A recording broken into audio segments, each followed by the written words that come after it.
Ito, tigil muna. Heart check tayo, heart check. Have you ever told God, Lord, give me a sign? Paramdam ka naman, Lord. Lord, show me something, a proof.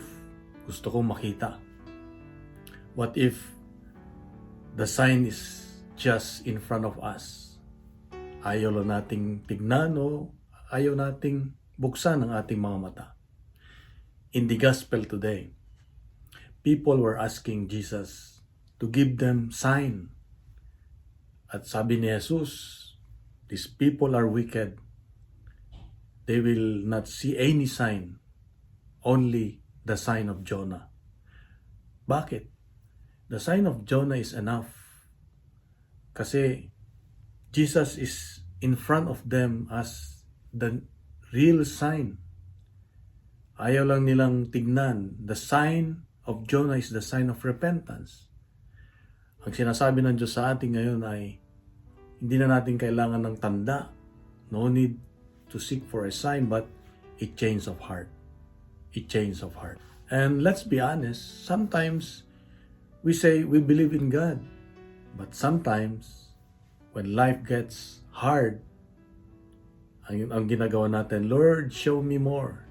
Show me the real thing. Show me a proof. Give me a clarity. Bigyan mo ako ng sign na tama ang ginagawa ko. But sometimes we're not really looking for a sign. We're looking for control. Gusto natin i-control ang Diyos. Gusto natin siyang sumunod sa atin sa gusto natin. And we want God to explain everything to us. We want God to guarantee us. The greatest sign has already been given. Walang iba kundi si Jesus, Jesus Himself. So His life, His cross, His resurrection, they're enough. The question is not, Lord, where is the sign? The question should be, am I willing to respond? Am I willing to follow, to be humble, to trust you? Today, God reminds us that faith does not grow from more signs, but it grows from a surrendered heart. In our prayer, we need to ask the Lord to open our hearts, open our eyes, so that we can see the sign that God has already given us, which is Himself. Ang kailangan lang siguro is we need to open our hearts and trust the Lord. Trust Him. Hindi na natin kailangan na pag meron tayong pinagdadaanan o gusto o kailangan, hindi na kailangan pilipitin pa ang kamay ng Diyos.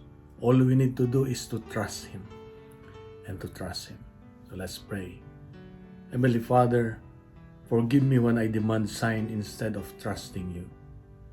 Open my heart to recognize You in ordinary moments. Help me to respond with humility and trust. All these things, Father, I ask and pray through Your Son Jesus with the Holy Spirit, one God forever and ever. Amen. Hiniling ko lang po na ibahagi po natin ang gospel reflection natin ngayon para marami ang mabless. Mag-iwan po tayo ng comment. Sabihin nating respond or Jesus is the sign. At punuin natin ng good news ang social media at gawin nating viral ang salita ng Diyos. Sa mapagpalang araw sa iyo at sa mga mahal sa buhay, God bless and God's good.